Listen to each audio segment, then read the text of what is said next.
The phone vibrated against the mahogany desk at exactly 9:47 p.m., interrupting Alessandro Romano's review of shipping manifests that legally shouldn't have existed. He glanced at the screen, expecting one of his lieutenants reporting from the docks. Instead, an unfamiliar number glowed in the darkness of his private office. Alessandro didn't answer unknown calls. That was protocol. Survival instinct honed over 15 years of building an empire that straddled the knife's edge between legitimate business and the familia traditions his grandfather had brought from Palermo. He let it ring once, twice. Then he heard it. Through the phone speaker, before he'd even accepted the call, a child's voice broke through. Small, terrified, speaking rapid Italian between sobs. Per favore, help Mama. They're hurting her. They're yelling and Mama won't answer me. Alessandro's hand shot to the phone, swiping to accept before his conscious mind had processed the decision. Chi è questo? Who is this? Sofia. The little girl hiccuped, and Alessandro heard something crash in the background, followed by a man's rough voice shouting in Italian. Mama saved your number. It says emergenza. Your emergenza. They're hurting Mama. The name hit him like a physical blow. Sofia. 5 years old if his memory served correctly, which it always did when it came to matters of family and obligation. And if Sofia was calling, that meant her mother was... Sofia Conti? His voice remained calm, controlled, even as his free hand was already pulling up the security feed from his network, fingers flying across the keyboard. Dove say, where are you? Home, the apartment. The men came and Mama told me to hide in the closet, but I can hear. Her voice broke into fresh sobs. They're breaking things, Mama screamed. Alessandro was on his feet, grabbing his jacket from the chair, his mind cataloging and discarding possibilities at lightning speed. The Conti family. Giuseppe's daughter. The promise he'd made at Giuseppe's funeral 3 years ago. Standing in the rain while a then 2-year-old Sofia clutched her mother's hand. Both of them dressed in black. I protect what's mine, Alessandro had said to Lucia that day, his hand on Giuseppe's casket. Your father was family. That makes you family. You ever need anything. She'd thanked him politely, distantly, and disappeared into her quiet life in Queens. He'd kept tabs, discreetly. Single mother, working 2 jobs, raising her daughter in the modest apartment Giuseppe had left her. Clean, careful, staying far from the life her father had once touched at the edges as a legitimate business associate of the Romano family. Until tonight. Sofia, ascoltami. Listen to me very carefully. Alessandro strode through his office door, Angelo already rising from his post outside, reading his boss's body language with the precision of a decade's service. I need you to stay very quiet in that closet. Can you do that for me? Yes. Her breathing was ragged, panicked. Good girl. I'm coming right now. I'm getting in my car, and I'm coming to help your mama. He snapped his fingers at Angelo, mouthing, Conti, Queens, and watching his head of security immediately pull out his phone, already coordinating. But I need you to stay hidden and stay quiet.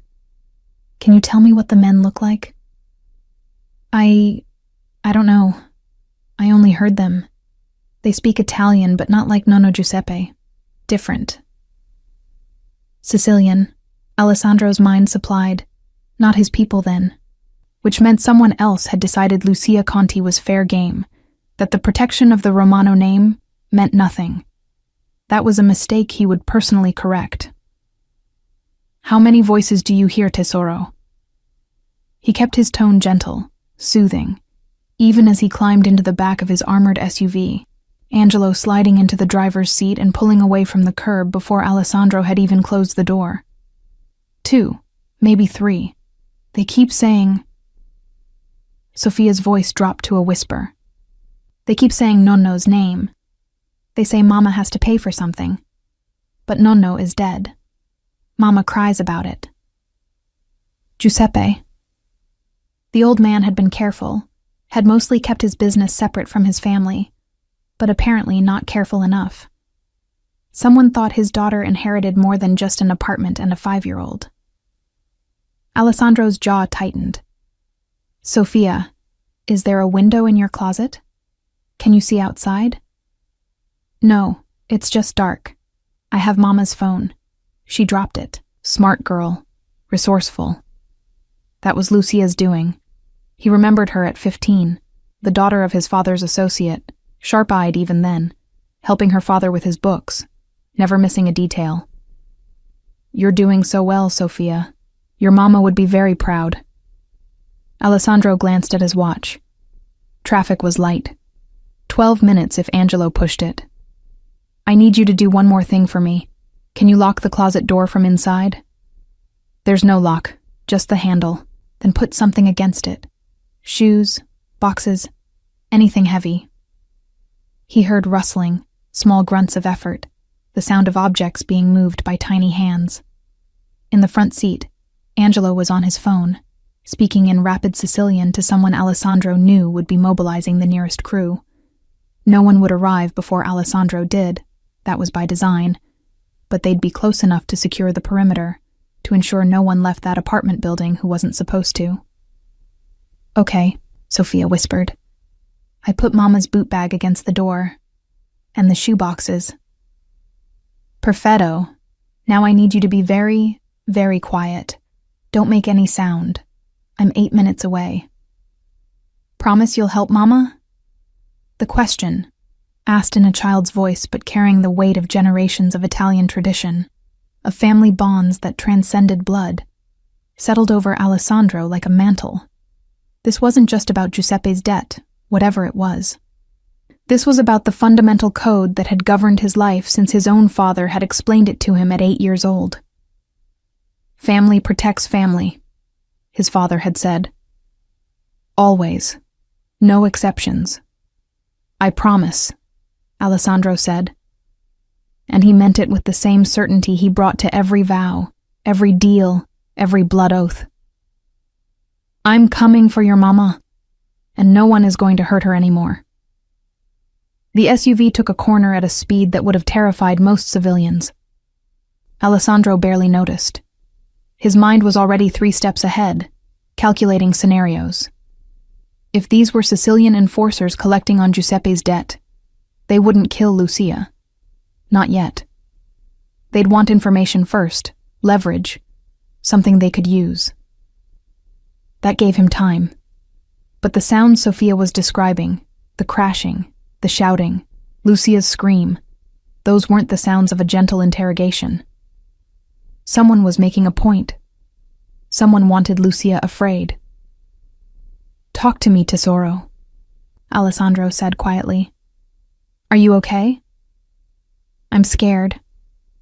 The admission was tiny, heartbreaking. Mama always says I'm her brave girl, but I don't feel brave. Being brave doesn't mean you're not scared. It means you do the right thing even when you're scared.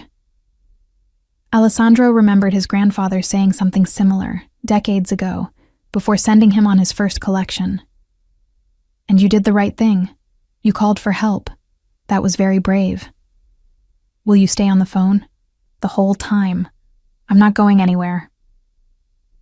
In the front seat, Angelo was getting updates through his earpiece, his expression grim. He caught Alessandro's eye in the rearview mirror and shook his head once. Not good. Alessandro's free hand curled into a fist.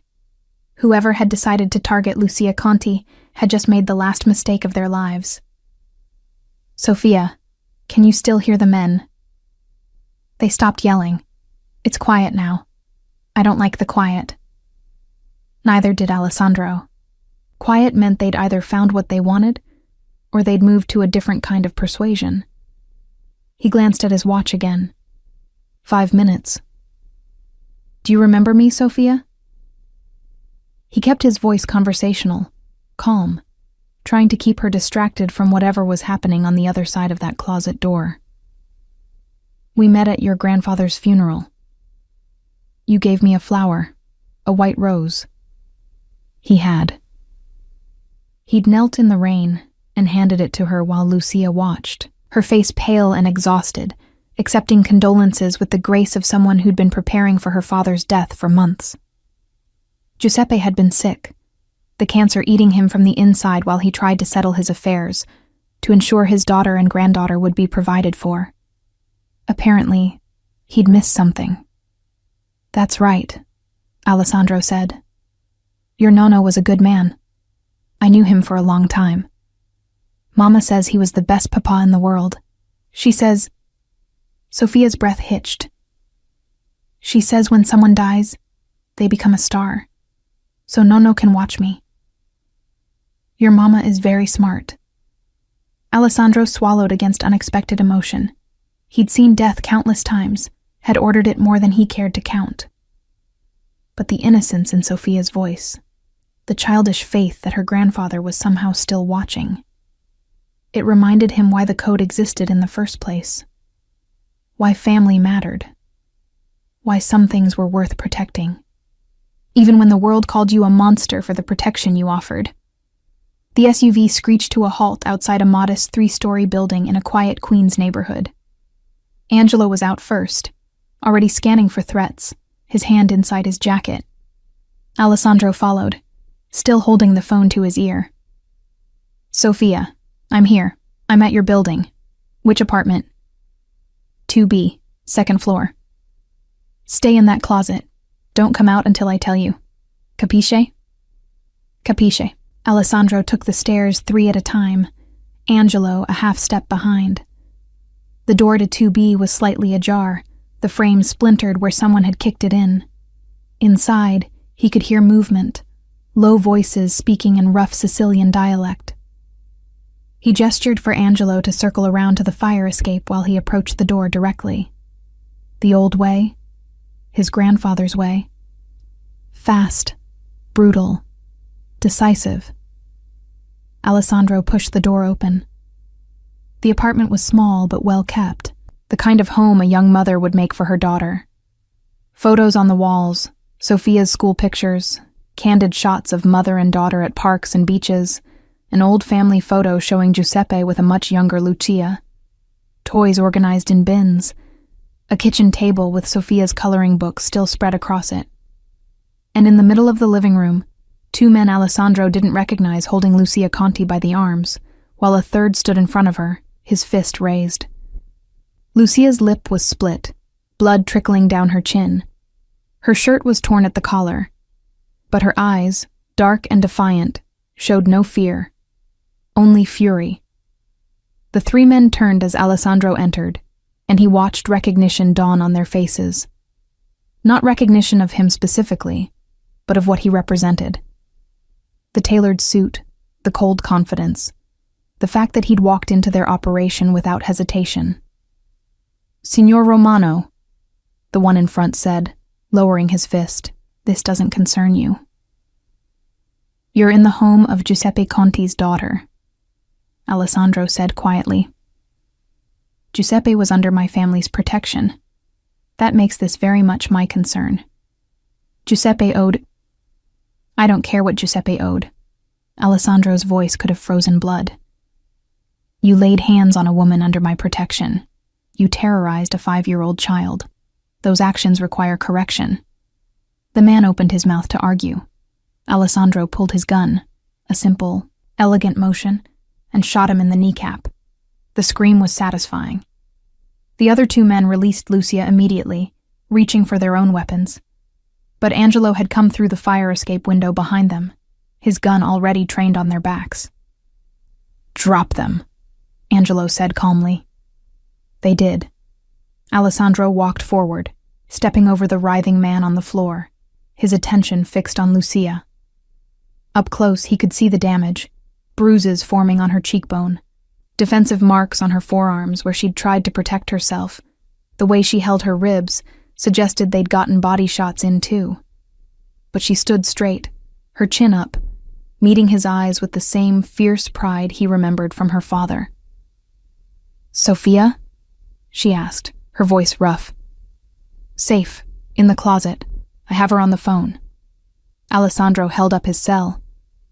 "Sophia, your mama is okay. I need you to stay quiet for just a little longer, yes? Okay. The small voice wavered with relief. Alessandro looked at the two men Angelo had pinned. Who sent you? We can't. He shot the second man in the foot.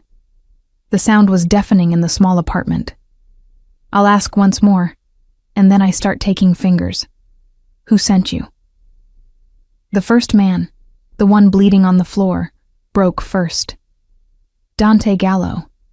He said Giuseppe owed him for a shipment that went missing 5 years ago. Said the daughter inherited the debt. Dante Gallo. Small-time operator, Sicilian connections, delusions of grandeur. Alessandro knew him, had specifically warned him years ago about operating in Romano territory without permission. Apparently, the lesson hadn't taken.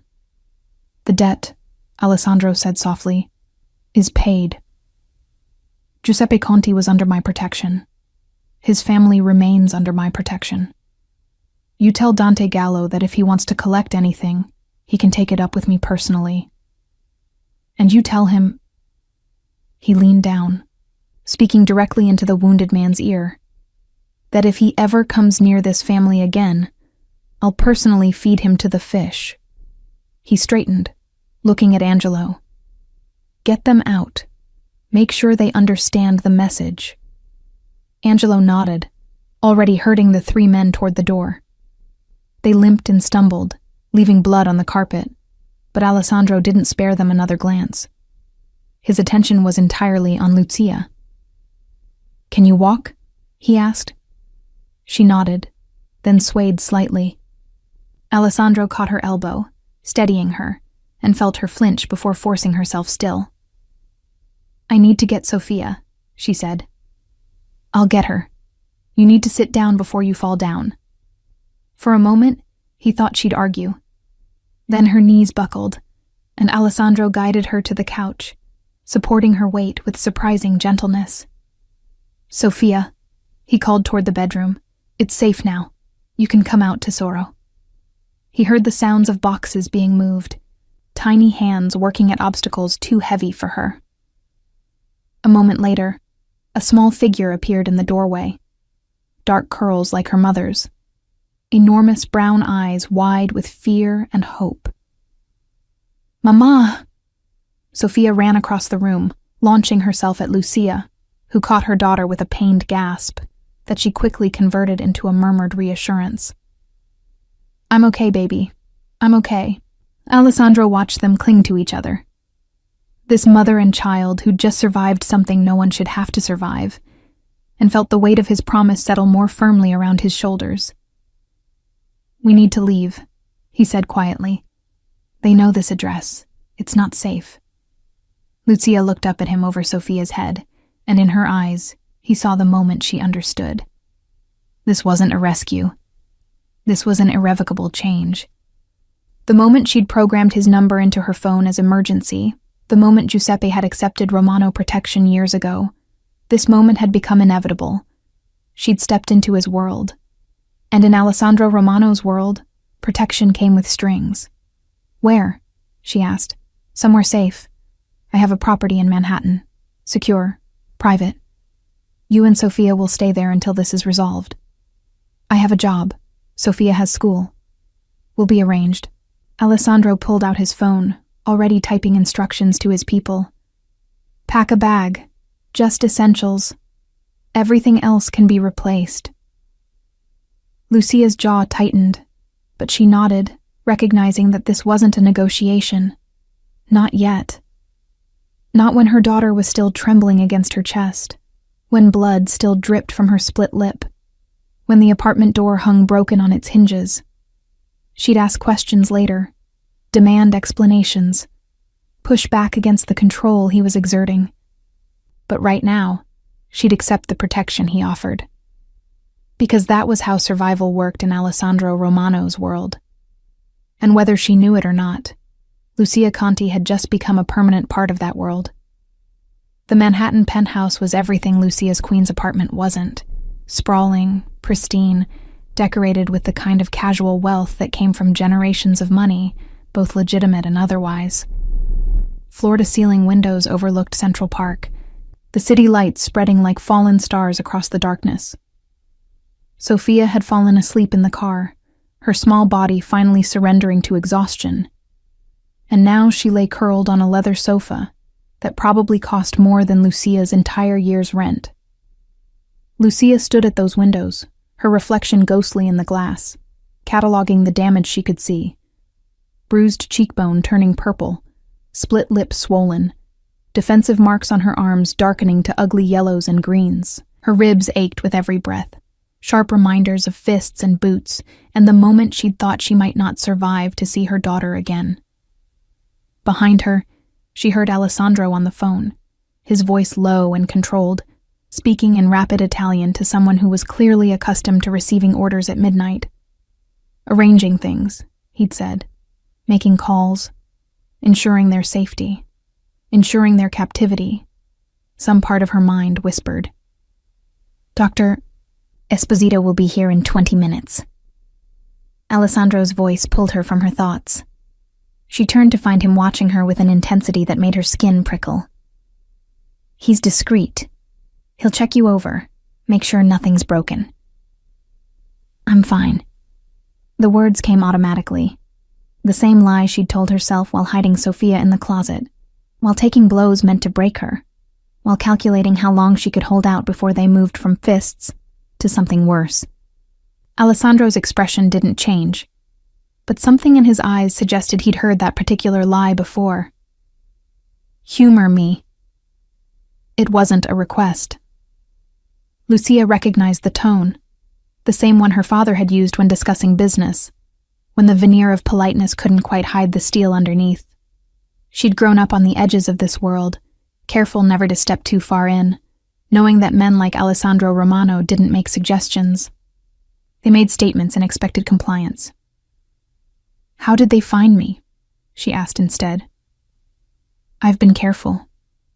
My father kept me separate from—" She gestured vaguely, encompassing the penthouse, the life, the empire Alessandro represented.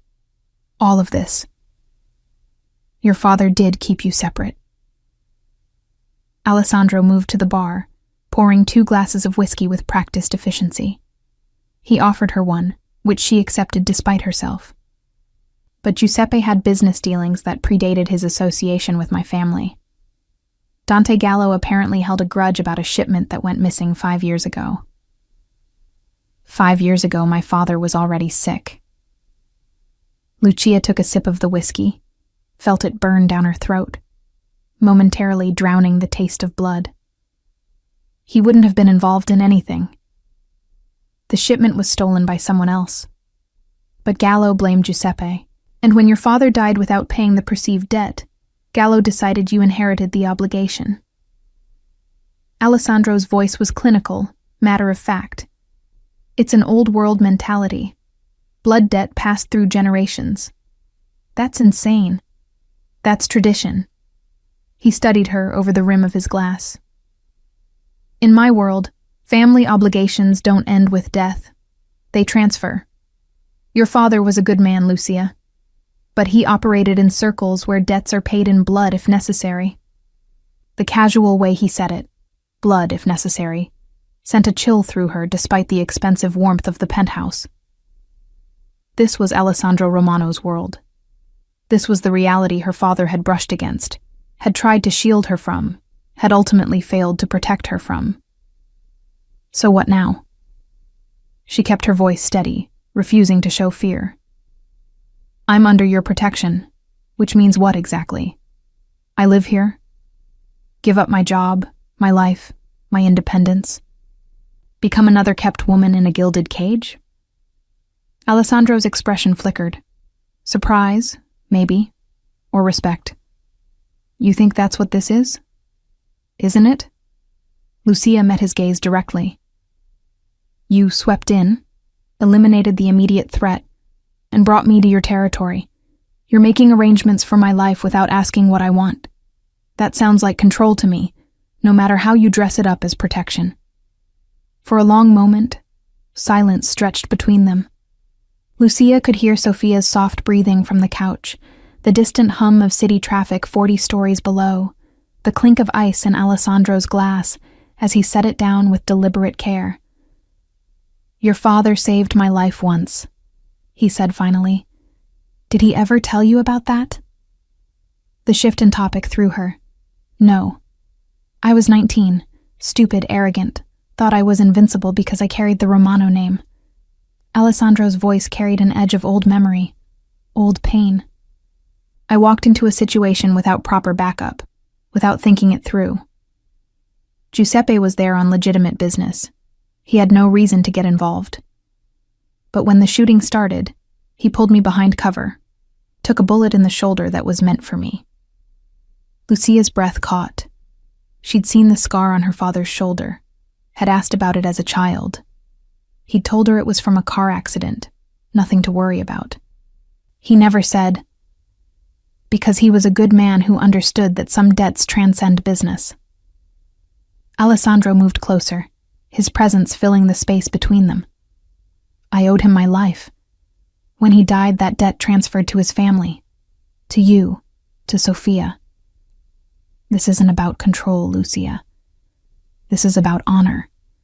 Honor." She tested the word, found it bitter. "Is that what you call shooting a man in your living room? What you call making my daughter hide in a closet while strangers beat her mother? I call that justice." No apology in his voice, no regret. "Those men violated the fundamental code. They threatened family. In my world, that requires correction." "Your world," Lucia laughed, the sound sharp and pained. "I don't want to be part of your world, Alessandro. I want my quiet life, my apartment, my normal job. I want Sophia to grow up without..." "Without what? Without protection?" Alessandro's voice hardened. "You had your quiet life, Lucia. You saw how well that worked out. Dante Gallo found you anyway. The only reason you're alive, the only reason Sophia isn't orphaned, is because you programmed my number into your phone 3 years ago and never deleted it." The truth of it hit like a physical blow. She had kept his number, some survival instinct overriding her desire for distance. And when Sophia found that phone, when small fingers dialed emergenza in desperation, it had been Alessandro Romano who answered. Alessandro, who'd dropped everything and raced across the city. Alessandro, who'd walked into violence without hesitation. Alessandro, who'd kept his promise to a dead man because that's what honor demanded. The doorbell chimed, cultured and discreet. Alessandro moved to answer it, returning moments later with an older man carrying a leather medical bag. "Doctor." Claudio Esposito had the kind of face that suggested he'd seen everything and judged nothing, useful traits in a physician who treated the Romano family. "Signora Conti." The doctor's voice was professionally warm. "Let's have a look at you." Lucia submitted to the examination with practiced stoicism, learned from years of her father's illness, from emergency rooms and hospice care, and the particular strength required to stay functional while your world collapsed. The doctor worked efficiently, checking her ribs with gentle pressure that still made her gasp, examining the bruises, confirming what she already knew. "Nothing broken," Dr. Esposito said finally. "But you'll be sore for several days. Ice for the swelling, pain medication if needed. Watch for signs of concussion, dizziness, nausea, vision problems. If any of those develop, call me immediately."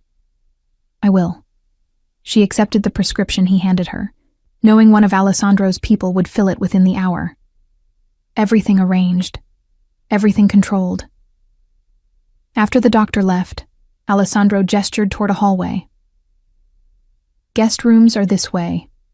You and Sophia can take the suite at the end. It has connecting rooms. There's clothing in the closet, basic necessities in the bathroom. If you need anything else, there's staff available." Staff. The word tasted foreign. "You have live-in staff in Manhattan?" "Security, primarily. Angelo coordinates the overnight watch. But there's also Mrs. Bianchi. She manages the household, handles meals, anything you might need." He paused at a doorway, his hand on the frame. "This isn't a prison, Lucia. You're free to come and go, but I'd prefer you had security with you, at least until Dante Gallo understands the situation. Understands that I'm your property now? Understands that you're under my protection? There's a difference. Alessandro's jaw tightened, the first crack in his controlled facade. I'm not trying to own you. I'm trying to keep you alive. Lucia wanted to argue, wanted to push back against the fundamental wrongness of being extracted from her life and deposited in luxury she didn't ask for. But exhaustion weighed on her like physical pressure, the adrenaline finally draining away and leaving only pain and bone-deep weariness. I need to put Sophia to bed. She moved past him toward the couch where her daughter slept, but Alessandro was faster, scooping the small girl up with surprising gentleness. I'll carry her. You're in no condition. He was right, which only irritated her more. But she followed him down the hallway to a suite that was larger than her entire apartment, watching as he laid Sophia carefully on a bed that looked like something from a princess movie. Her daughter didn't wake, just curled instinctively around the pillow, her small face relaxed in sleep. She's brave, Alessandro said quietly. Calling me like that. Staying quiet when I told her to. That takes real courage. She's 5. Lucia's voice cracked despite her best efforts. She shouldn't need courage. She should be worried about dolls and cartoons, not hiding from men who want to hurt her mother. No, she shouldn't. Alessandro turned to face her in the dim light filtering from the hallway. But she does. Because Dante Gallo decided your father's perceived debts mattered more than a child's safety. Because this world, my world, doesn't care about what should be. It only cares about what is. Then maybe I don't want any part of your world. Too late. Not cruel, just honest. The moment those men broke down your door, you became part of it. The only question now is whether you accept my protection or try to face it alone. Lucia looked at her sleeping daughter, remembering the terror in Sophia's voice on that phone call, the way she'd trembled while hiding in the closet, the nightmares that would inevitably come. Then she looked at Alessandro, this man who embodied everything she'd tried to avoid, everything dangerous and complicated and morally gray, but who'd also answered when she needed him most. What does your protection cost? She asked. Nothing's free in your world, Alessandro. What's the price? His expression was unreadable in the shadows. Stay here where I can ensure your safety. Let me handle Dante Gallo. Beyond that, he paused. We'll figure out the rest as we go. It wasn't an answer. It was a deferment, a promise to discuss terms later when she wasn't bruised and exhausted and desperate. But it was also honest in its own way. An acknowledgement that this arrangement would require negotiation, boundaries, rules they'd have to establish together. 1 week, Lucia said. I'll stay for 1 week while you handle Gallo. Then we revisit this arrangement. 1 week, Alessandro agreed. But something in his voice suggested he knew it wouldn't be that simple. That 1 week would become 2, would become a month, would become however long it took for her to realize that stepping into his world wasn't temporary. It was permanent. He left her then, closing the door with a soft click that felt terribly final. Lucia stood in the luxurious silence, looking at her daughter, cataloging her options. She could run, take Sophia and disappear, change their names, start over somewhere Dante Gallo and Alessandro Romano and all the complications of her father's world couldn't find them. But that required resources she didn't have, and left them vulnerable to threats she couldn't predict. Or she could stay. Accept Alessandro's protection. Navigate the dangerous waters of owing debts to a man whose business operated in shadows and whose code of honor was written in blood. Her phone buzzed. A message from an unknown number. Your belongings from the apartment will arrive tomorrow. Angelo secured the location and retrieved what could be salvaged. AR. Even now, in the middle of the night, Alessandro was arranging things, taking control, making decisions. Protecting her, some part of her mind whispered. Trapping her, another part argued. Lucia deleted the message and climbed into the second bed in Sophia's room, too wary to sleep in a separate space, needing to be close enough to hear her daughter breathe. The sheets were Egyptian cotton, impossibly soft. The mattress conformed perfectly to her bruised body. Everything designed for comfort, for luxury, for a life she'd never wanted. But as she finally surrendered to exhausted sleep, her last conscious thought wasn't about the cage. It was about the man who'd built it, and the terrible, dangerous realization that part of her was grateful he had. 3 days into her week at Alessandro's penthouse, Lucia discovered that protection came with an education. She'd woken to find Sophia already dressed and eating breakfast in the enormous kitchen, chatting happily with Mrs. Bianchi about the correct way to make carbonara. The older woman had taken to Lucia's daughter, with the enthusiasm of someone who'd never had grandchildren of her own, teaching her Italian phrases and sneaking her extra cookies when she thought Lucia wasn't looking. "Mama!" Sophia called, waving a fork. "Mrs. Bianchi is teaching me how to crack eggs with one hand." Lucia managed to smile despite the persistent ache in her ribs, despite the bruises that were yellowing but still visible, despite the surreal strangeness of her life having been completely upended 72 hours ago. "That's wonderful, baby. But remember, we're guests here. We can't—" "Nonsense." Mrs. Bianchi waved a wooden spoon dismissively. "Mr. Romano specifically said you're family. Family isn't guests. Family is family." The words settled over Lucia with uncomfortable weight. Family. That's how Alessandro had framed this arrangement from the beginning. Invoking her father's name, claiming debts and honor and traditions she'd spent her adult life trying to escape. After breakfast, after Sophia had been installed in the penthouse's media room with enough Disney movies to keep her occupied for hours, Lucia found Alessandro in his study. He looked up from a stack of documents as she entered, and she caught the brief flash of something, surprise, pleasure, before his expression settled into neutral professionalism. "How are you feeling?" he asked. "Sore, restless, like a prisoner in a very expensive cage." She closed the door behind her, knowing this conversation required privacy. "We need to talk about Dante Gallo." "I'm handling Gallo." "Which means what, exactly?" Lucia moved to the window, putting distance between them, needing space to think clearly. "You shoot him like you shot those men in my apartment. Make him disappear. Add another body to whatever count you're already carrying."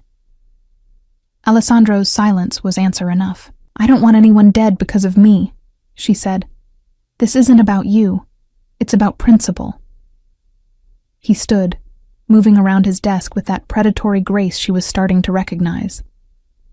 "Dante Gallo threatened family. That violation requires correction, regardless of your preferences."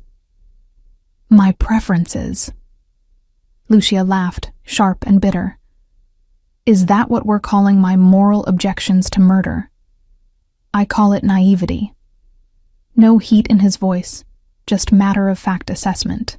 "You want to believe there's a civilized solution to this, that Gallo will listen to reason, accept compensation, walk away peacefully. But men like him don't operate that way. They understand only two things: power and consequences." "Then make the consequences something other than death." "Such as?" The question hung between them, a challenge. Lucia realized she'd walked into this conversation without a plan, operating on moral certainty, but no practical solutions. In Alessandro's world, the world her father had brushed against, had tried to shield her from, what were the alternatives to violence? "I don't know," she admitted, "but there has to be something. Financial compensation, territory concessions, whatever currency your world trades in that isn't blood." Alessandro studied her for a long moment, his expression unreadable. Then he gestured to the chair across from his desk. "Sit. I want to show you something." She obeyed. curiosity overriding her instinct to maintain distance. Alessandro pulled a folder from his desk drawer, spreading photographs across the surface between them. "Dante Gallo," he said, tapping the first photo. A man in his 50s, heavy-set, cruel eyes. Small-time operator with Sicilian connections. Runs protection rackets in Queens and Brooklyn. Dabbles in smuggling. Recently tried to expand into drug distribution on my territory. He laid out more photos. Men beaten bloody. A burned-out storefront. A woman with a black eye and broken arm. These are people who crossed Gallo, or who couldn't pay his debts, or who were simply in his way. Lucia's stomach turned, but she forced herself to look, to see the reality of the man who'd sent thugs to her home, who'd terrorized her daughter, who'd nearly... This... Alessandro placed another photo, this one showing a young man, maybe 25, is Michael Russo. He worked at a restaurant Gallo claimed owed protection money. Michael tried to testify against him. 2 weeks later, he disappeared. His body was found in the East River 3 months after that. "Stop!" Lucia's voice was barely a whisper. "Why? Because it's uncomfortable?" Alessandro leaned back, his gaze never leaving her face. "This is the man you're asking me to show mercy to. This is who you think deserves a civilized solution. I think..." She forced herself to breathe, to think, to articulate something beyond instinctive revulsion. "I think you're showing me the worst of him to justify the worst of you. I'm showing you the truth." He gathered the photos, returning them to the folder with clinical efficiency. "In your world, the normal world you want to return to, people call the police. They trust the system. They believe justice comes from courts and laws. But Dante Gallo has judges on his payroll, cops who look the other way, lawyers who make evidence disappear. Your civilized solutions don't work against men like him. So your solution is to become just as bad? My solution is to protect what's mine." Alessandro's voice dropped, taking on that dangerous softness she was learning to recognize. "You and Sophia are under my protection now. That means Dante Gallo becomes my problem to solve. The only question is whether you trust me to solve it effectively." Trust. The word echoed through her mind. Complicated and impossible. How could she trust a man who dealt in violence and intimidation, who'd shot someone in front of her without hesitation, who operated in the shadows her father had tried to keep her from? But he'd also answered when she called, had kept Sophia calm during the worst night of their lives, had brought them to safety without asking for anything in return. "My father trusted you," Lucia said finally. "He put your number in my phone as emergency contact. He must have believed you'd help if I needed it. Giuseppe understood what I am." Alessandro's expression softened almost imperceptibly. He knew the kind of world I operate in, the choices I make. But he also knew that I keep my promises. Always. Even the difficult ones? Especially those. Lucia thought about her father.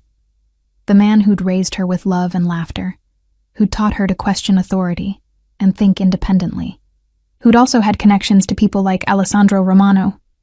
Giuseppe Conti had been a man of contradictions, legitimate businessman and friend to criminals, devoted father and keeper of dangerous secrets. Had he known this would happen? Had he anticipated that someday his daughter would need the protection only someone like Alessandro could provide? "Tell me about the debt," she said. "The real one. Not Gallo's manufactured grudge, but what my father actually owed you." Alessandro was quiet for so long she thought he might refuse. Then he moved to the bar, pouring 2 glasses of whiskey despite the early hour, handing her one before settling into the chair beside her, rather than behind his desk. "Giuseppe saved my life when I was 19, he began, and Lucia recognized this as the story he'd started days ago, but never finished. "I was arrogant, stupid, thought the Romano name made me invincible. I walked into a deal that was actually a setup. Rival family trying to take out my father's heir. Giuseppe was there on legitimate business, importing olive oil and wine. He had no reason to get involved. Alessandro swirled his whiskey, staring into it like it held answers. But when the shooting started, he pulled me behind cover, took a bullet in the shoulder that was meant for my chest. Then he grabbed a gun from one of the dead shooters and held them off until my family's people arrived. A businessman who'd never fired a weapon in his life suddenly became a soldier because he saw a kid about to die. Lucia's throat tightened. That was her father, the man who'd volunteer to coach her soccer team despite knowing nothing about sports, who'd donate to every charity that asked because he couldn't stand the thought of anyone suffering. Of course, he'd save a stranger's life without thinking about the cost. My father took him to our family's doctor, made sure he received the best care, paid for everything. Alessandro met her eyes. Giuseppe refused any payment beyond medical costs, said he didn't save me for money. That made him either the most honest man I'd ever met, or the most naive. He was both, Lucia said softly. Yes. Alessandro's smile was brief but genuine.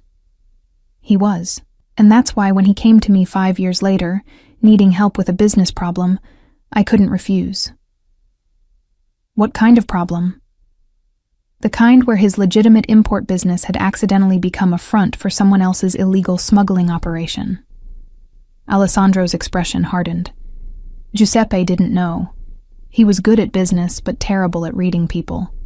Someone had been using his shipping manifests to move contraband, setting him up as the fall guy if anything went wrong. Lucia's stomach dropped. The shipment Dante Gallo thinks my father stole. Yes. Giuseppe's business partner was actually working for Gallo, using Giuseppe's roots and reputation to move stolen goods.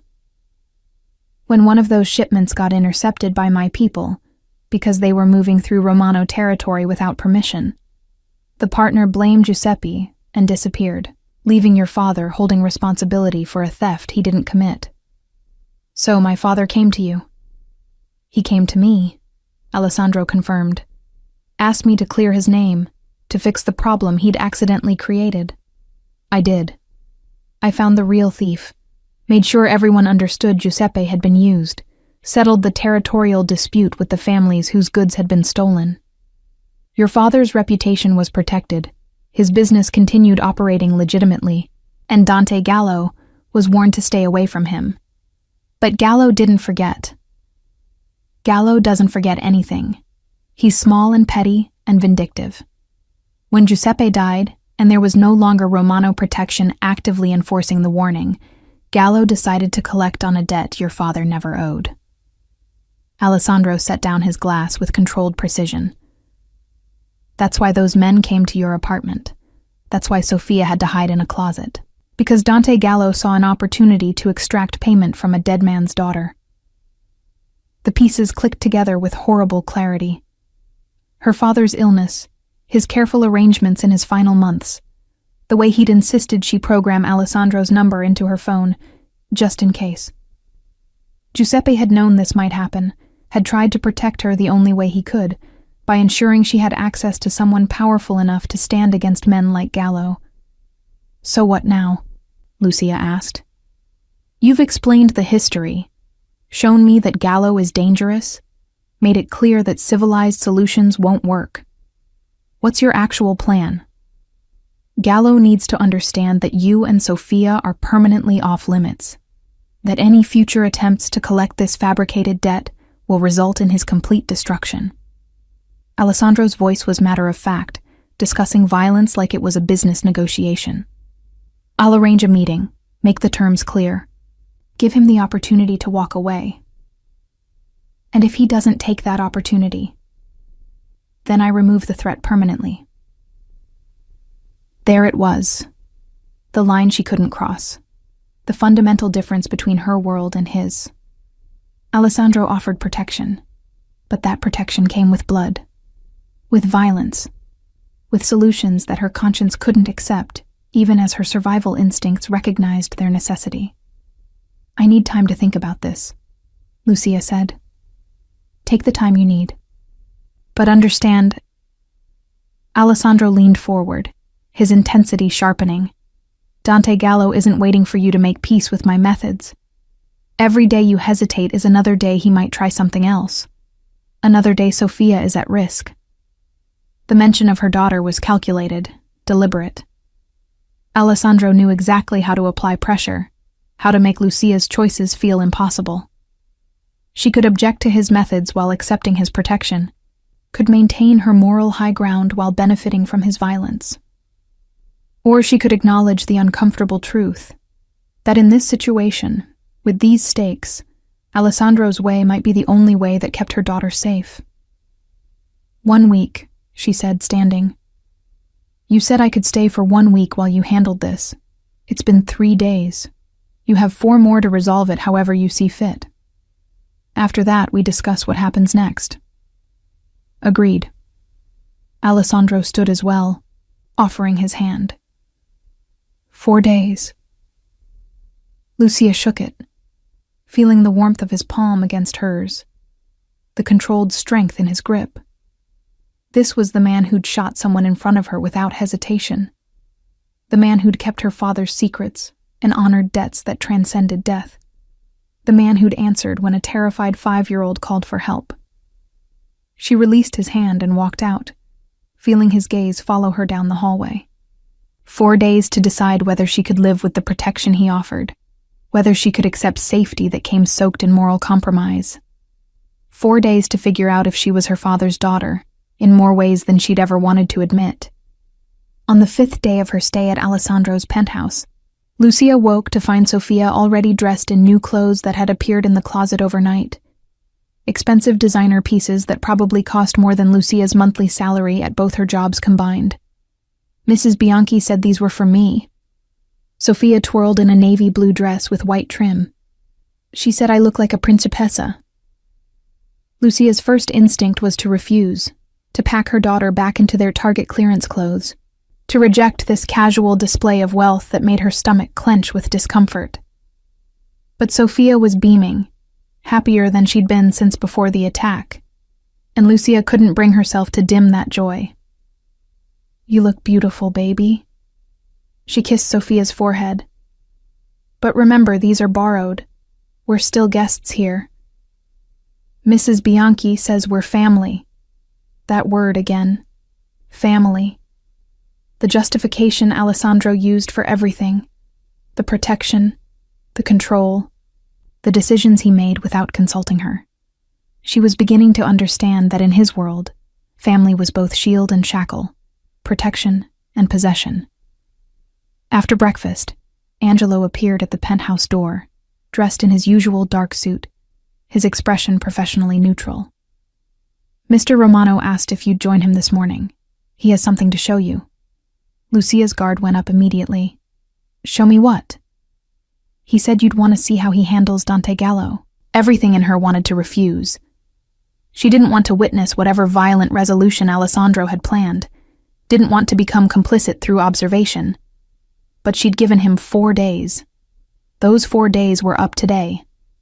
She'd asked for transparency, for involvement in decisions about her future. This was what involvement looked like. Sofia stays here with Mrs. Bianchi, Lucia said firmly. Of course.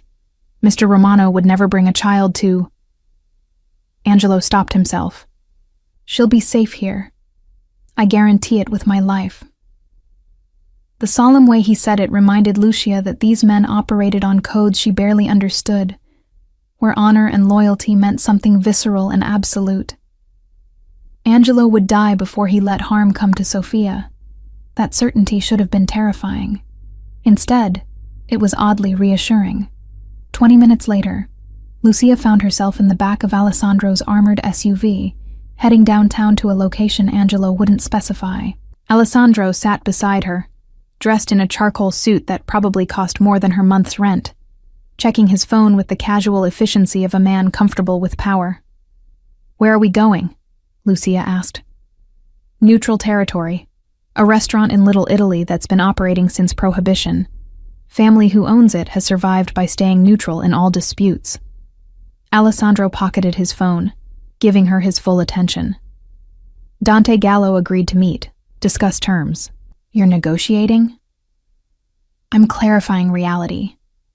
He studied her face. You asked for a solution that didn't involve immediate violence. This is what that looks like. One final opportunity for Gallo to understand that pursuing you carries consequences he can't survive. The SUV pulled up outside a restaurant that looked like something from a movie. Old brick facade, faded awning, small tables visible through windows covered in checkered curtains. Alessandro exited first, scanning the street with the practiced awareness of someone who'd survived by assuming every shadow held threats. Then he offered Lucia his hand. She took it, letting him guide her from the vehicle, aware of how this must look to anyone watching. Her in clothes borrowed from his penthouse wardrobe, wearing a cashmere coat that had appeared in the closet alongside Sophia's designer dresses. Him in his expensive suit, his hand at the small of her back, proprietary and protective in equal measure. They looked like exactly what Dante Gallo would believe them to be. A powerful man and his woman, wealth and privilege, and the kind of relationship that came with both. Inside, the restaurant was dim and old-fashioned, red leather booths and dark wood paneling, the smell of garlic and tomato sauce heavy in the air.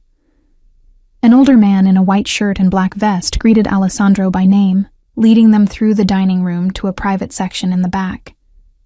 Dante Gallo sat at a corner table, flanked by two men who were clearly muscle. He looked older than his photos, heavier, with the kind of mean eyes that came from decades of casual cruelty. When he saw Lucia, something predatory flashed across his face. Signor Romano. Gallo didn't stand. And this must be Giuseppe's daughter. She's prettier than I expected.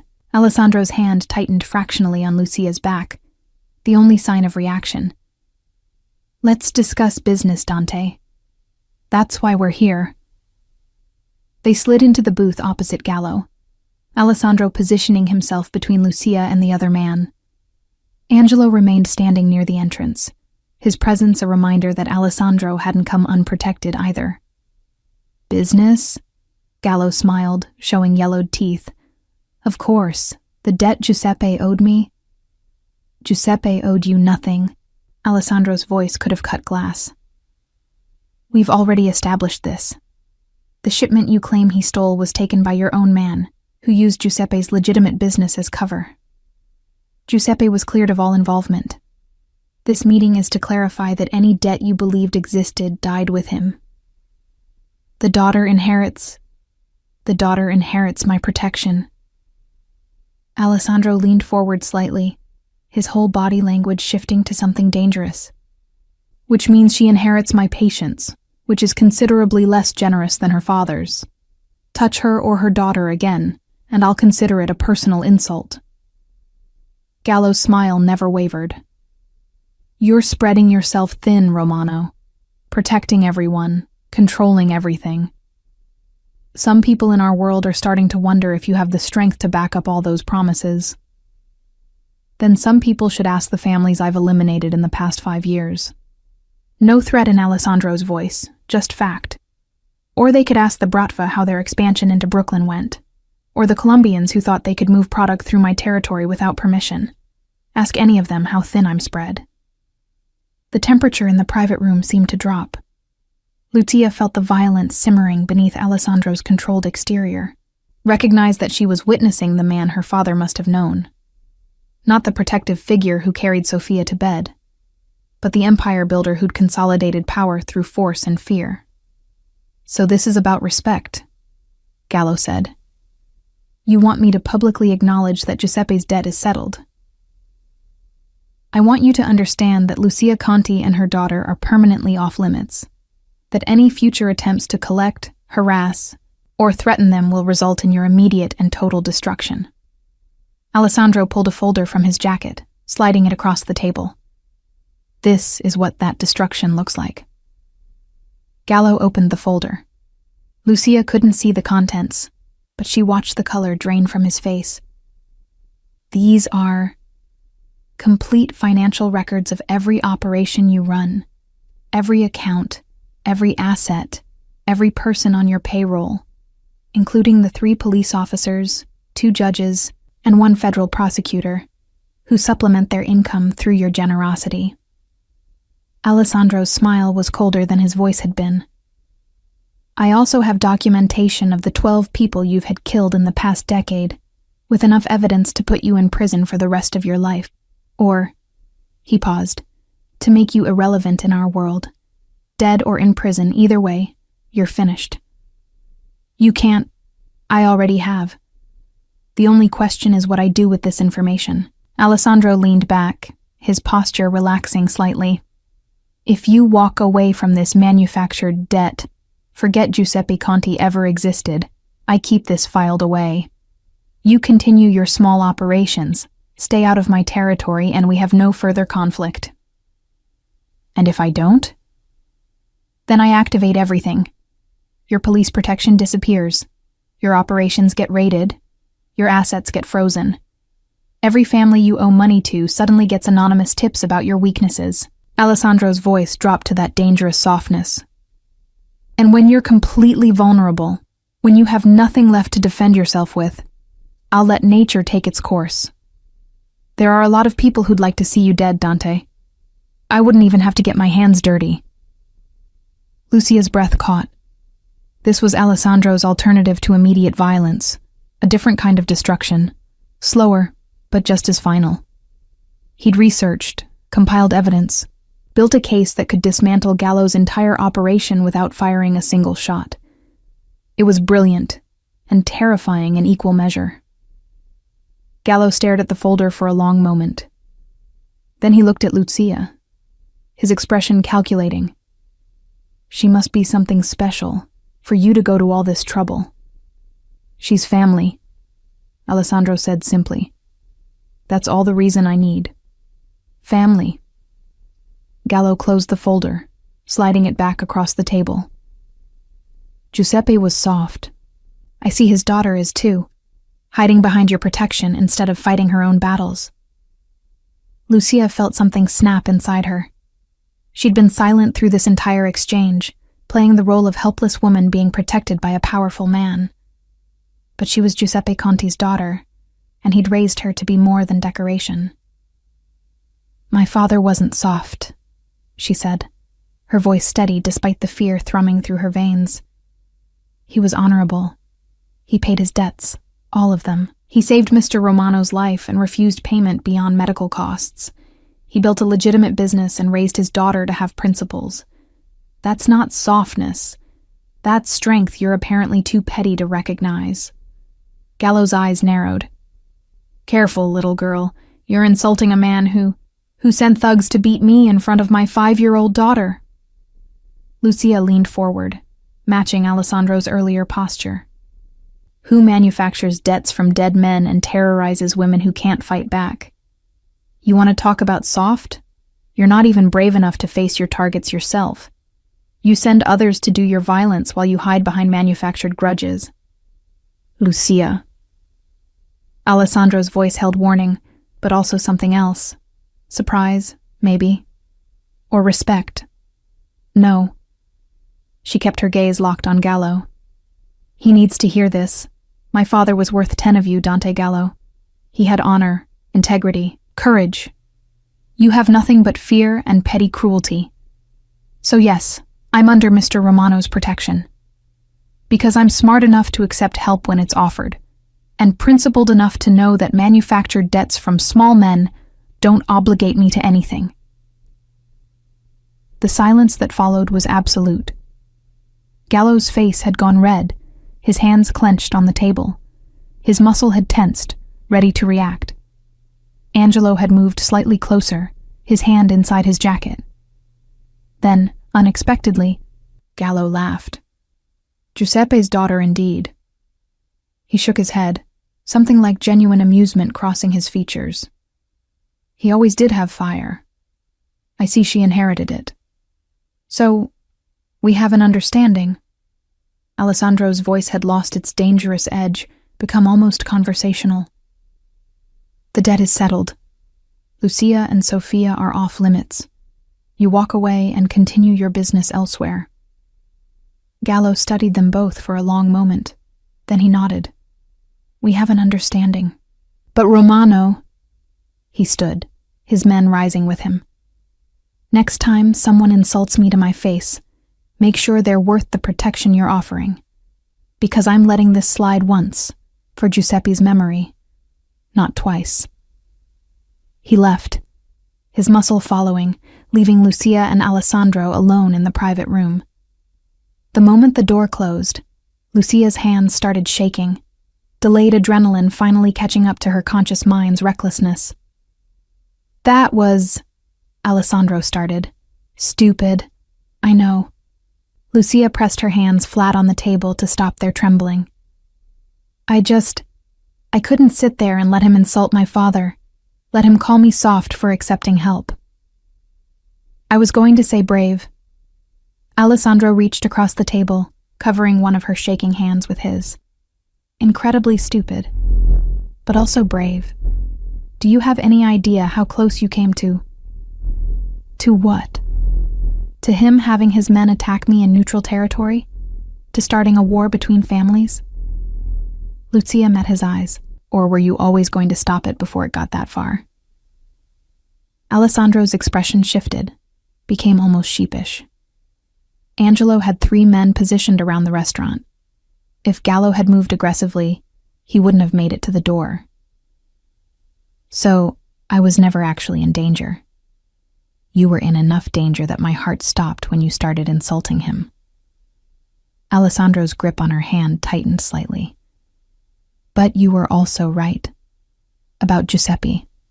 About honor. About Gallo being a coward who hides behind others. Everything you said was true. Just spectacularly poor timing. Welcome to my world." His smile was brief but genuine, where truth and timing are rarely aligned. They sat there for a moment, hands still touching across the table, the weight of what had just happened settling over them both. Lucia had defended her father's memory, had shown Dante Gallo that Giuseppe Conti's daughter wasn't the helpless victim he'd assumed. But she'd also demonstrated exactly why Alessandro's protection was necessary. Because men like Gallo didn't respect courage or principles. They respected power, and Alessandro had just demonstrated that he had more of it than Gallo could overcome. "What happens now?" Lucia asked. "Now we go home. I monitor Gallo to ensure he keeps his word. You and Sofia continue staying at the penthouse until I'm certain the threat is completely neutralized." Alessandro released her hand, but slowly, reluctantly. "And we discuss what comes after." "After. Your week was up yesterday. We need to talk about the longer-term arrangement." The longer-term arrangement. Permanent protection that came with permanent strings. A life lived under Alessandro Romano's watch. Safe, but no longer entirely her own. But as they left the restaurant and returned to the SUV, as Angelo drove them back to the penthouse where Sofia was probably learning to make fresh pasta with Mrs. Bianchi, Lucia realized something had shifted.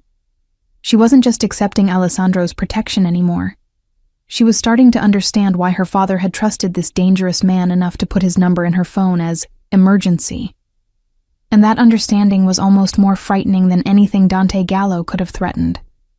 2 weeks after the meeting with Dante Gallo, Lucia stood in Alessandro's study, looking at documents that would change everything. A trust fund. She read the paperwork again, struggling to process the numbers. For Sofia's education. College, graduate school, whatever she chooses. Alessandro spoke from behind his desk, his voice matter of fact. The principal is protected, earnings distributed according to benchmarks tied to her academic progress and life milestones.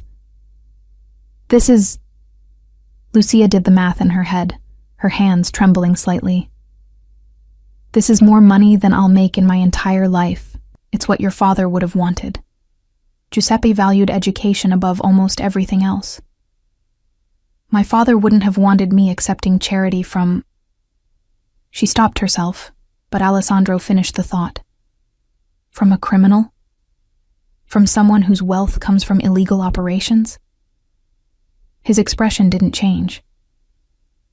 Giuseppe knew exactly what I was, Lucia. He accepted my help when he needed it. This is no different. This is completely different. This is you making my daughter dependent on you.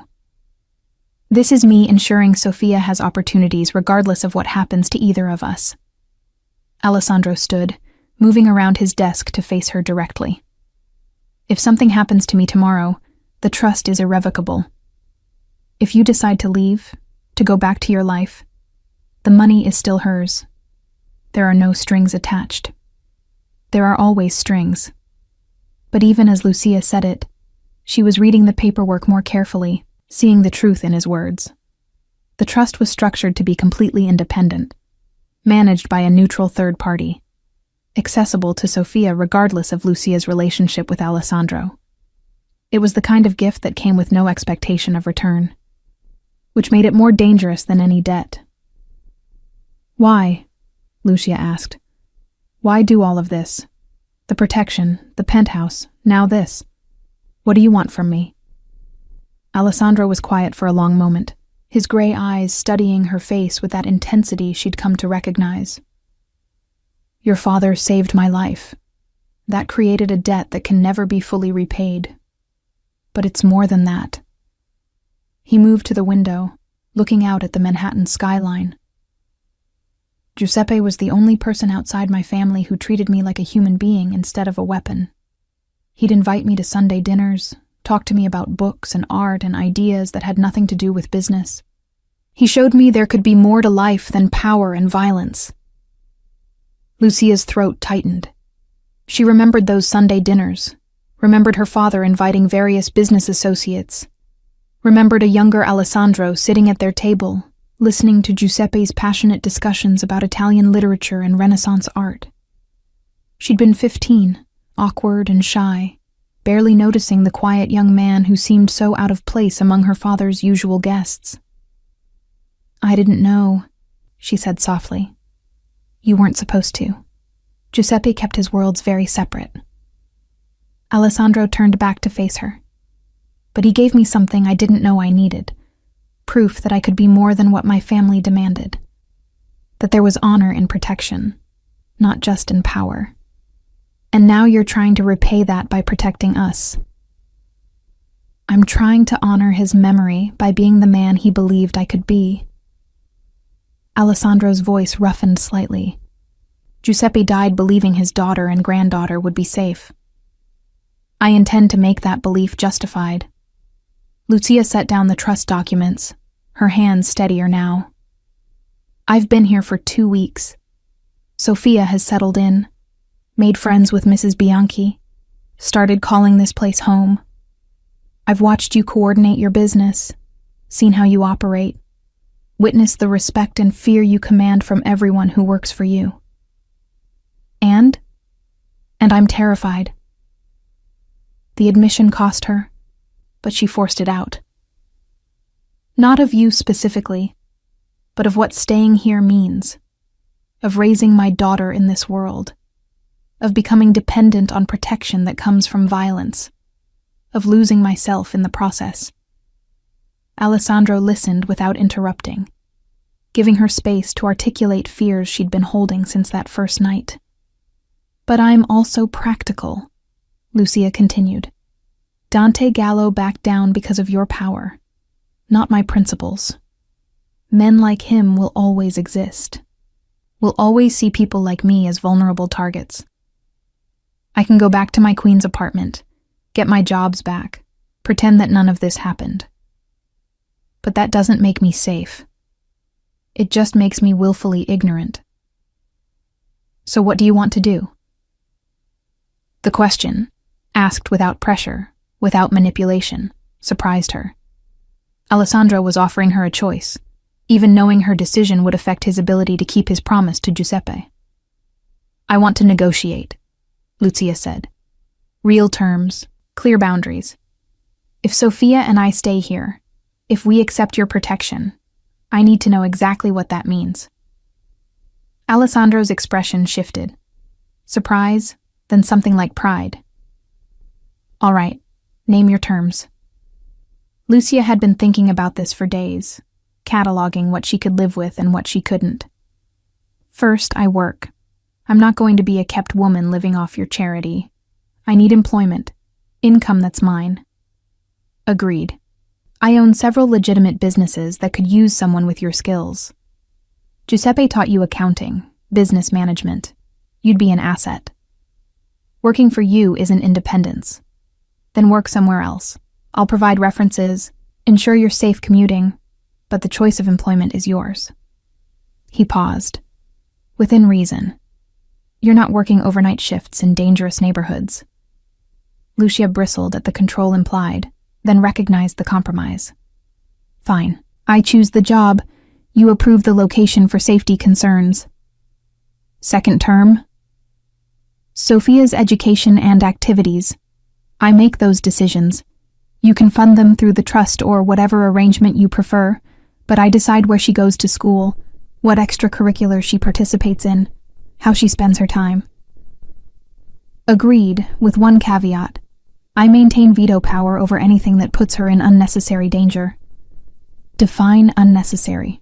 In public schools in areas with active gang violence, unsupervised activities. Situations where my enemies could use her against me. Alessandro's voice softened. I'm not trying to control her childhood, Lucia. I'm trying to ensure she has one. The distinction mattered. Lucia nodded. Agreed. Third term. We maintain separate living spaces within the penthouse. I'm not sharing a bedroom, and Sophia needs to understand that we're not a couple. She struggled for the word. Family, as you keep saying. But not romantic family. Something flickered across Alessandro's face. Disappointment, maybe, or understanding. Of course. You'll have complete privacy in your suite. I won't enter without invitation. Fourth. Lucia took a breath, knowing this one would be harder.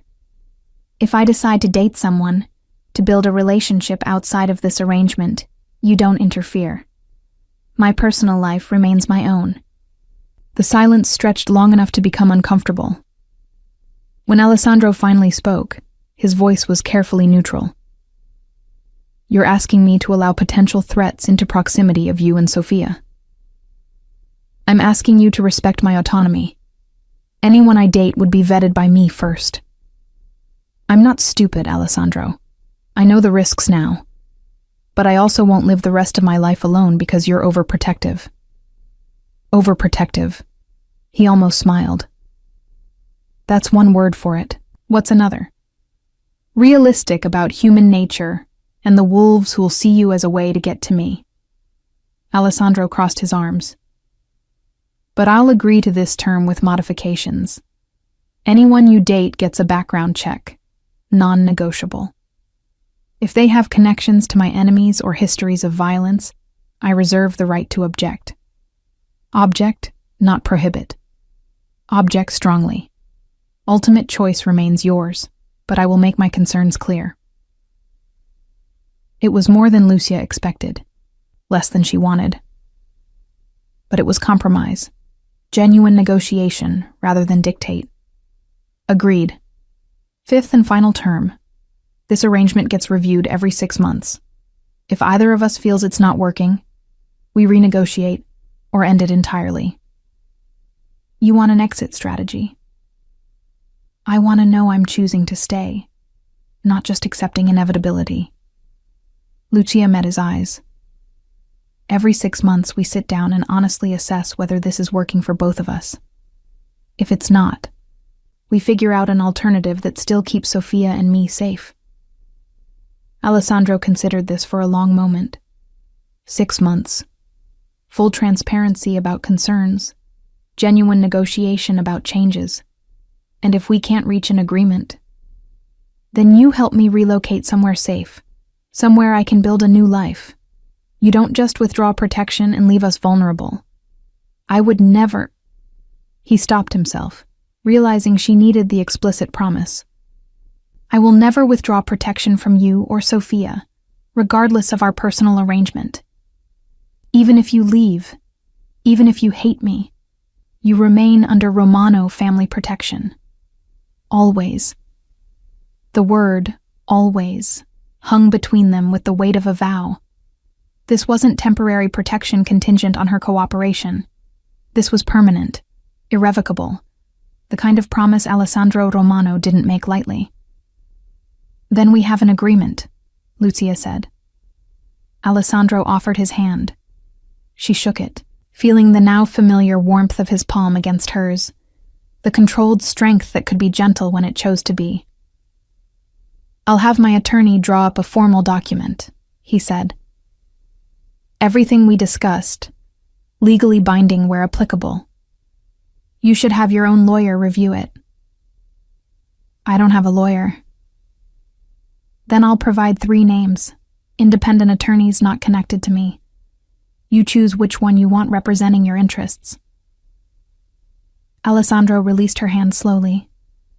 "This works only if you have real advocacy, Lucia. I don't want you agreeing to something you don't fully understand." The consideration, the genuine care for her informed consent, cracked something in Lucia's carefully maintained defenses. This wasn't the MAFIA boss who'd shot a man in her living room. This was the young man her father had invited to Sunday dinners, who'd needed someone to show him he could be more than a weapon. "Thank you," she said softly. "Don't thank me yet.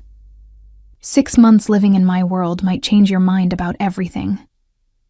But as Lucia left his study and returned to the suite she now shared with Sofia, as she watched her daughter practice Italian with Mrs. Bianchi and laugh with genuine joy for the first time since the attack, she wondered if 6 months would change her mind, or simply confirm what she was already starting to suspect. That safety wasn't the only reason she'd agreed to stay. That somewhere in the past 2 weeks, she'd started seeing Alessandro Romano as more than just her father's friend, or her protector. That the most dangerous thing about accepting his protection wasn't the violence that came with it. It was the possibility of wanting to stay even after the threat was gone. 3 months after moving into Alessandro's penthouse, Lucia received a call that would test every negotiated term of their arrangement. "Mrs. Conti?" The voice on the phone was professional, unfamiliar. "This is Dr. Esposito's office. Your daughter Sofia had an incident at school." Lucia's heart stopped. "What kind of incident? Is she hurt?" "She's fine physically, but there was a situation with another child's parents. The school is requesting you come immediately." 20 minutes later, Lucia burst into the private academy where Sofia had enrolled. One of Alessandro's compromises, a school that was prestigious but also had security protocols that satisfied his concerns. She found Sofia sitting in the principal's office, her small face tear-stained but defiant, while a well-dressed couple argued loudly with the principal. "Our son doesn't need to apologize," the woman was saying. "If Sofia can't handle a few questions about her family—" "She's 5 years old," Lucia interrupted, her voice cold. "What questions exactly was your son asking?" The couple turned, looking her up and down with obvious disdain. The woman's expression soured further. "Your daughter told our son that her family is protected by the MAFIA. She said—" The woman's voice dripped with contempt. "That anyone who's mean to her will have to answer to Alessandro Romano." Lucia's stomach dropped. She looked at Sofia, who had the grace to look ashamed, but also stubbornly proud. "Mama, Tommy said we were poor, that we didn't belong here with the rich kids, that you couldn't even afford this school without—" Sofia's voice dropped to a whisper, "without charity." The truth hit like a physical blow.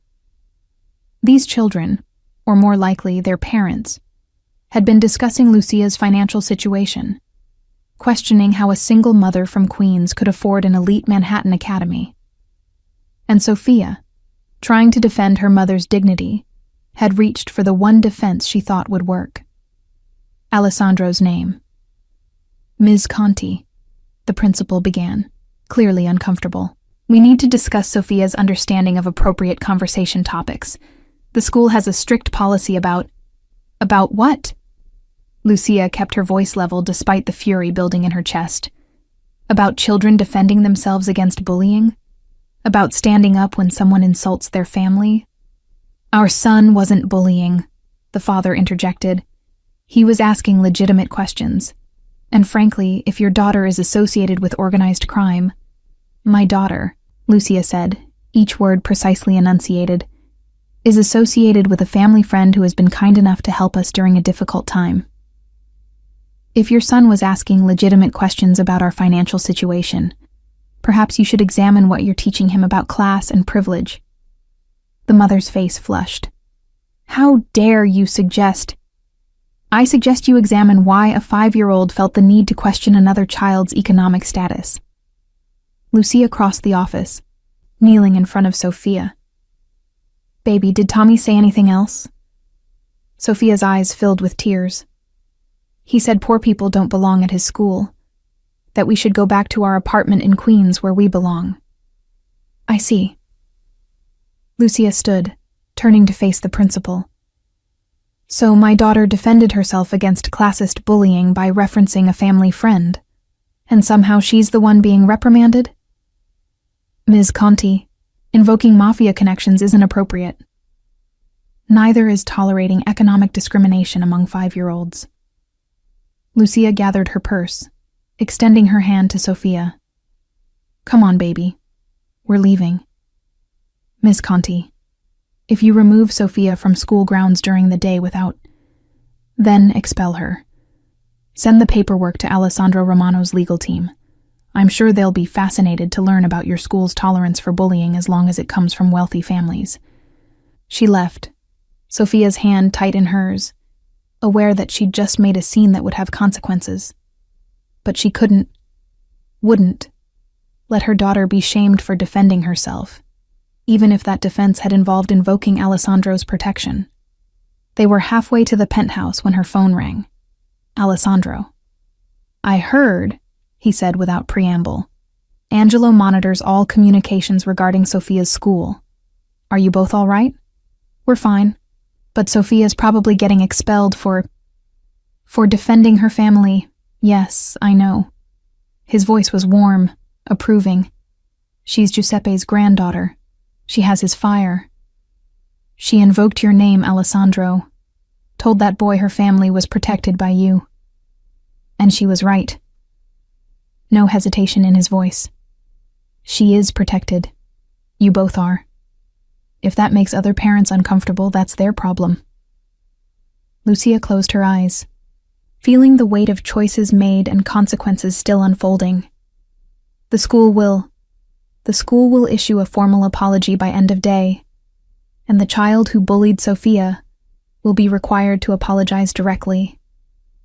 The family will also be reminded that tuition doesn't exempt their son from basic human decency. Alessandro paused. I'm on the board of directors. This will be handled. Of course he was on the board. Of course he had that kind of influence. Lucia had been naive to think enrolling Sophia in an elite school wouldn't eventually connect back to Alessandro's power and reach. I don't want you to protect your daughter from bullying. Too late. It's already done. His voice softened. Lucia, Sophia did nothing wrong. She stood up for herself and for you. That takes courage, especially at 5 years old. I'm proud of her. The words, simple, genuine, made Lucia's throat tight. She thinks we're family now. Really family. Not just an arrangement. We are family. Alessandro said it like it was self-evident. 3 months you've been here. 3 months Sophia has had stability, safety, joy.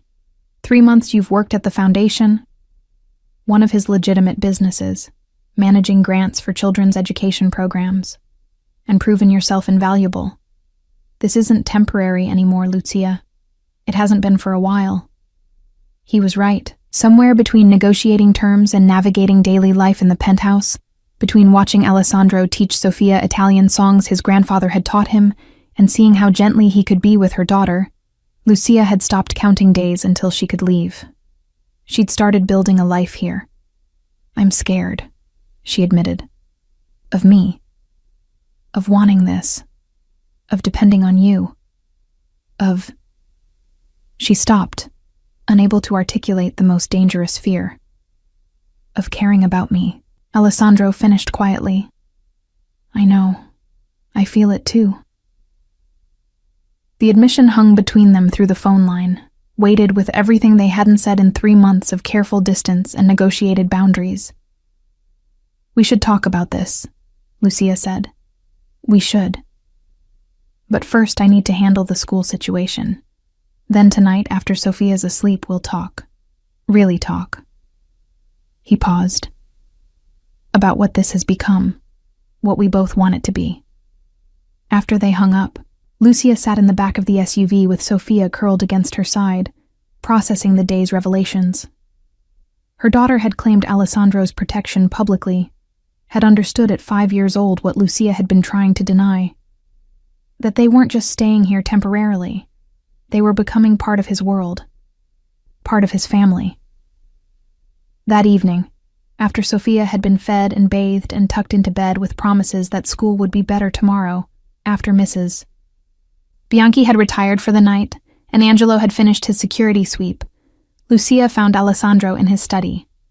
He looked up from paperwork as she entered, and something in his expression made her heart race. "The school apologized," he said. "Formally and profusely. The family in question has been reminded of the school's zero-tolerance policy for bullying.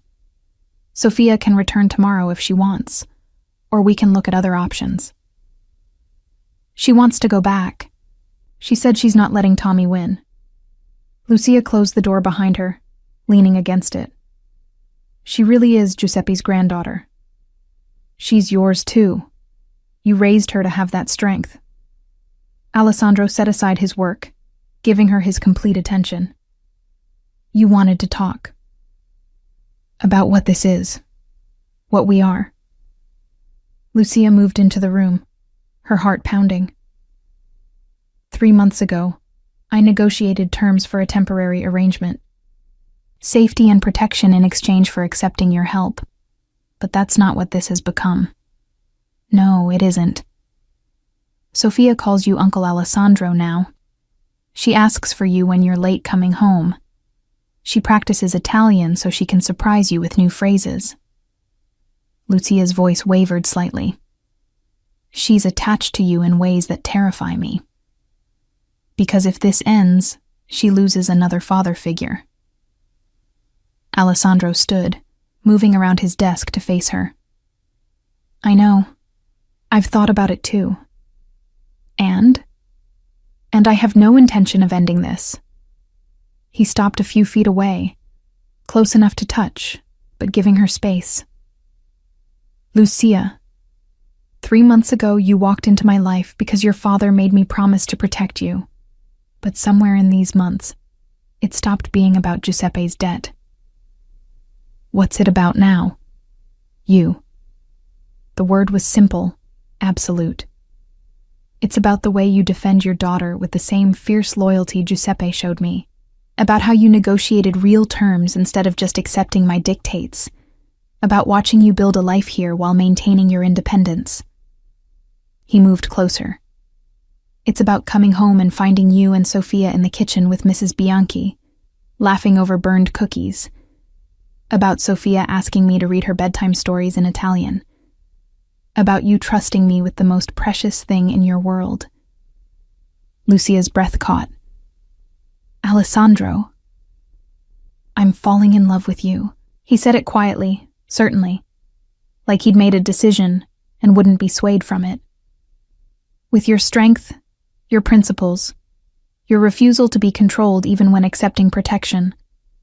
With the life we're building together, the family we're becoming. And I know that complicates everything.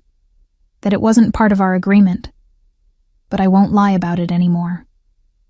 The confession hung between them, irrevocable and terrifying, and exactly what Lucia had been trying not to acknowledge in herself. This wasn't supposed to happen, she whispered. I know. I wasn't supposed to care about you.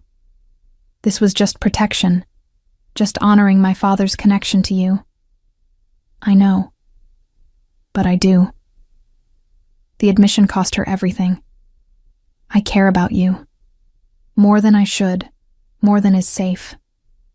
When you're late, I worry. When I see you with Sophia, something in my chest tightens. When you look at me like you're looking at me now, I forget every reason this is a terrible idea. Alessandro closed the remaining distance between them, his hands coming up to frame her face with devastating gentleness. Then stop thinking of reasons. Just feel. He kissed her. Soft at first, questioning, giving her every opportunity to pull away. But Lucia didn't pull away. She leaned into him, her hands fisting in his shirt, kissing him back with 3 months of denied want, and careful distance finally breaking free. When they finally separated, both breathing hard, Alessandro rested his forehead against hers. This changes things. Everything, Lucia agreed. Our 6-month review is coming up. We're supposed to renegotiate terms. What if... Lucia's voice wavered, then strengthened. What if instead of renegotiating, we start over? Not as an arrangement, but as a real relationship, real family. Alessandro's hands were still gentle on her face, his thumbs stroking her cheekbones. You, me, and Sophia, building something permanent. It's terrifying. It's worth it. He kissed her again, softer this time. Giuseppe would be happy, I think, that his debt led to this. He'd say he knew all along. Lucia smiled against his mouth. He was impossible like that. They stood there in Alessandro's study, wrapped in each other, while the city spread out below them through floor-to-ceiling windows. This wasn't the life Lucia had planned. Wasn't the safe, normal existence she'd tried to build after her father's death. But it was real. Honest. Built on 3 months of learning to trust, to compromise, to see past surfaces, to the complicated, honorable man beneath.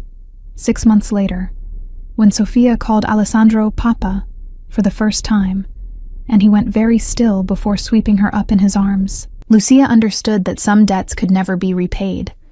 They could only transform into something better, into family, real, permanent, chosen family. The kind worth protecting with everything you had, the kind worth staying for, always.